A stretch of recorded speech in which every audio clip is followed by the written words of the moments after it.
Massive. Line 3. I'm doing fine. How are you guys doing? All right, man. How you doing, man? I'm good, thank you. I have a discussion going on here. I kind of come from another angle. I can't question anybody's historical value and their intelligence on that. My only question is, can we or will we be able to defend Hillary Clinton as vehemently? You broke up. Will we be able to defend what? You broke up. You said defend Hillary Clinton? Hillary, I didn't say Hillary. No, I said Hillary Clinton. Mm-hmm. Can we defend her as vehemently as we attack Mr. Trump? Defend her. I mean, I deal with facts. So I voted for Hillary Clinton. In 2016, 2008, I voted for President Obama. I voted for Senator Obama at the time. So, I deal with the facts. Some things I agree with Hillary on, other things I disagree with. But she was going to keep policies that President Obama had in place. Largely, she was going to keep those policies in place. I don't know what you mean by defend, though. Because I want to make sure that, we're not. I want for people to understand that this is not about Hillary Clinton. This is not about anything else except for the president himself, right? Nobody on this network or, and I'm sure Michael doesn't and I don't think anybody from the left or the right just attacks Trump because they have absolutely nothing else to do. No. These are the things that the president has said. These are the things that he is doing on his own. Policies. And these are the policies that he is creating. These are the things that he is actually putting into the universe on his own. And so it's not our fault to, say, because he just said it, that we're supposed to just sit back and allow him to say that. No, we can't get on the Trump train if he's not telling the truth. Now, I guess to your point, man, hold on, let me finish. I guess to your point in regards to defending Hillary Clinton, are there things that, Hillary Clinton has done, in the past that, she definitely needed, to be fact checked on? Absolutely. And we actually did that fact check as well. But because, Trump is his own monster, you got to call him for what it is. So this is specifically about Trump, not about anybody else, nor are we making that comparison. Okay, but I find something far more egregious of Hillary's past than I do with Trump's past and or present. And that is her relationship with Margaret Sanger and with Byrd, the former Grand Dragon of the KKK. Not to mention the Arkansas connection, but I find those things more egregious. And what was her relation? Well, first of all, if you want to talk about Senator Robert L. Byrd, okay. Now, Senator Robert. Margaret Sanger. Say it again. I would rather Margaret Sanger. Byrd was the lightweight compared to her. Okay. Margaret Sanger was the one. Okay. Well, I'm gonna talk about Byrd first, then we'll talk about Margaret Sanger because you brought both of them up. So if you talk about Senator Robert L. Byrd, Senator Robert L. Byrd joined the Ku Klux Klan when he was about 24 years old. It was around 1924. He filibustered the Civil Rights Act of 64, okay? But later in his life, he repented and he said it was wrong. And he publicly stated that it was wrong to join the Ku Klux Klan. And he renounced that publicly numerous times. We can go back to 1993 when he was interviewed on CNN by Bernard Shaw. And he talked about how it was a mistake to join the Ku Klux Klan. And he also voted for, he also supported President Obama as well. So what you have here is a situation where you have a man who made mistakes in the past that I disagree with, but he owned up to it. And he publicly, repeatedly stated that it was wrong to join the Ku Klux Klan. It was wrong to be a part of the Ku Klux Klan. And he renounced that. You can go back to as far as 1993 to do that. New York Times, in their obituary for Senator Robert L. Byrd, they talk about that. And then also the Griot.com has an article dealing with that as well, the evolution of Robert Byrd's racial politics. You may want to read that.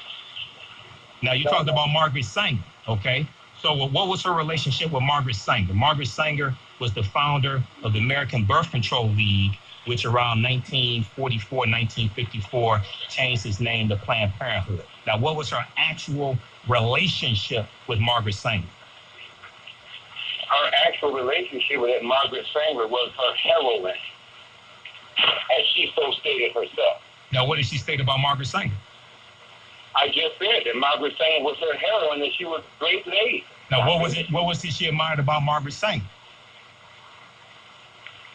She admired her total picture, her total being. She must have admired her position and her politics. Now, what is it that you're citing to back up what you're saying? Because when she was interviewed, it was about 2006 or something. I have the video. She was asked about this, and there was a Senate hearing or something like this. She was asked about this, and she said that you can she said you can admire one aspect of a person, but deplore another aspect of a person. She gave an example of Thomas Jefferson. Now, what are you citing, saying that to the totality that you're stating, she admired everything about Margaret Sanger? What are you citing? If you don't have a citation, just let me know. Well, what I'm saying is, no, I don't have a citation. What I can say is that she was her heroine and she admired her. Okay, so what did she admire? Let me wrap it up. What did she admire? So let me I admire the fact that Trump knows how to market himself, but I wouldn't piss on him if he was on fire. Listen, let me ask you this, Manson. So what does it have to do with defending Mark? I mean, hold on.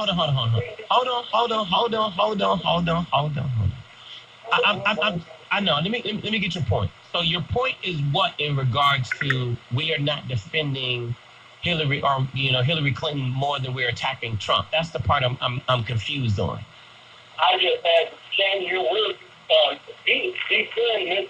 Clinton as vehemently as you attack Donald Trump? I think that's your question. Okay, cool. I got it. So in regard, I guess that is the answer is that I don't necessarily know that that's a defense, but I guess to answer your question, would we attack Hillary Clinton just as much as we attack Donald Trump? Absolutely. If the actual playing field was there to actually attack Hillary Clinton.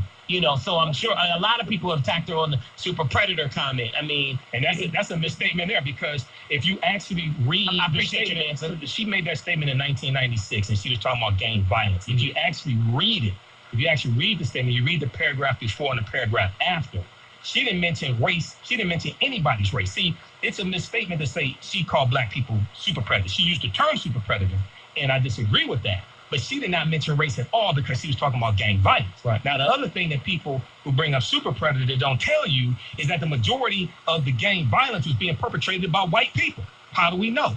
If you look at the Bureau of Justice Statistics, if you look at their homicide report from 1988 to 2008, okay, on page 12, table number 7 of that report, it talks about how about 53% of the something like 53% of the victims of gang homicides were white, and a little more than 50% of the perpetrators of gang homicides were white. AtlantaBlackStar.com had an article dealing with 9 facts about white-on-white crime that the media doesn't want you to know, something like that. I'll pull that up. And what happened was I read that article.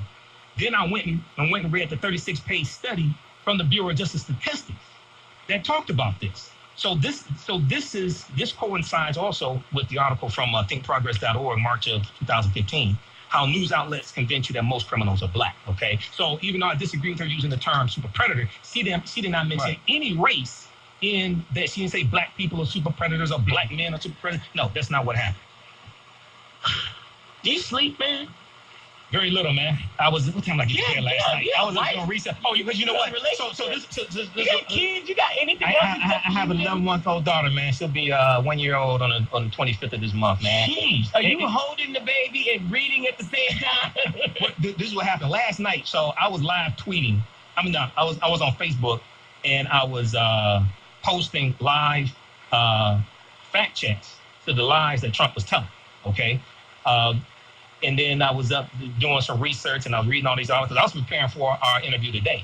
So I printed up stuff, man. So I do a lot of research. Yes, you do. And so what's interesting is, right, so February 25th coming up is my daughter's 1-year birthday, right?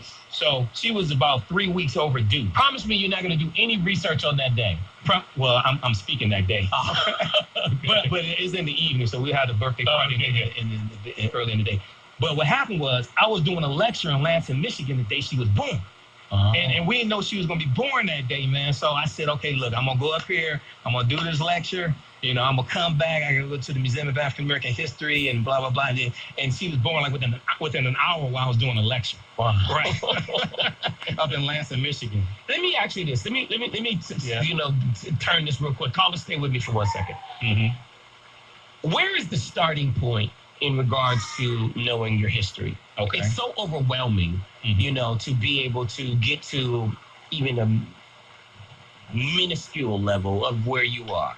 You know, I mean, where do you start? I mean, what books do you say, okay, this is where you need to start? This is the foundation. And I say that not just for Black folks. Sure. I say that for everybody. Because I think that everyone needs to know Black history. Absolutely, absolutely. Needs to, you know, Dr. Carter G. Woodson felt that the history of African Americans needs to be taught in every school across the country, not just white schools, but not just African American schools, but all schools across the country, because he felt that bigotry, racism, and prejudiceness, that comes from people not understanding our history. Right. Okay. And when you look at a lot of the policies that come, especially from Republicans, a lot of these horrific policies come from Republicans. They're based upon stereotypes fed to us in the media that distort our images. And then people buy into this and believe this. The name of that article is 9 Facts That Show White on White Crime Far Exceeds Black on Black Crime and How Media Outlets Conceal It. This is from AtlantaBlackStar.com. 9 Facts That Show White on White Crime Far Exceeds Black on Black Crime and How Media Outlets Conceal It.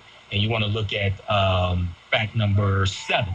And then you look at the Bureau of Justice report from, looked at homicides over, I think it was 1988 to 2008, and page 12, table number 7 of that report. So getting back to your question, starting point. Well, we have a recommended reading list of about 60 books at our website, AfricanHistoryNetwork.com. Which one do you start with first? What's the first? Well, one that I recommend is called Nile Valley Contributions to Civilization by Tony Browder. Mm-hmm. Nile Valley Contributions to Civilization by Tony Browder. You can start there. Why is that? Well, because he deals with, it's easy to read, easy to understand. Browder's a brilliant historian. He's also an archaeologist. He has a lot of pictures in there also. You don't have to have a PhD in ancient African studies or something like that. And so he deals with a wide range of history. He goes back to ancient Egypt. He deals with taking ancient Egypt. He deals some with Nubia. He deals with the Arabs invading Egypt around 639 AD. He deals with the Roman invasion, the Greeks in 332 BC. And then he takes you throughout history. Mm-hmm. So it's a very easy book to read and to digest and understand. Another good book for people to read is called How White Folks Got So Rich, The Untold Story of American White Supremacy. Okay? How White Folks Got So Rich, The Untold Story of American White Supremacy. And this is from the Nation of Islam Research Group. And with this book here, and you can check Nandy's Knowledge Cafe, where we're doing the lecture series this weekend, because she sells books there, so she can probably get it for you. This one is like Black Labor White Wealth by Dr. Claude Anderson on steroids. So it's a small book, very condensed, and it deals with policy, public policies and laws, and how they have now, throughout history in this country, have now distributed the wealth, power, and resources into the hands of Europeans. Now, it talks about things, it talks about economic empowerment for African Americans, et cetera. But what happens is people who don't study history, like the previous caller and one of the other callers, they don't understand the history of how policies and laws have now distributed the wealth, power, and resources into the hands of Europeans at the expense of African Americans. Mm-hmm. Whether you talk about things like the Homestead Act of 1862, that gave 160 acres of free land to white head of households. They just had to take care of the land for 5 years. Or the Head Rights Act, the head rights that were given in the 1700s, free land, 1600s and 1700s, where they're giving 3 acres of land, 50 acres of land, things like this to people, to a white man coming here.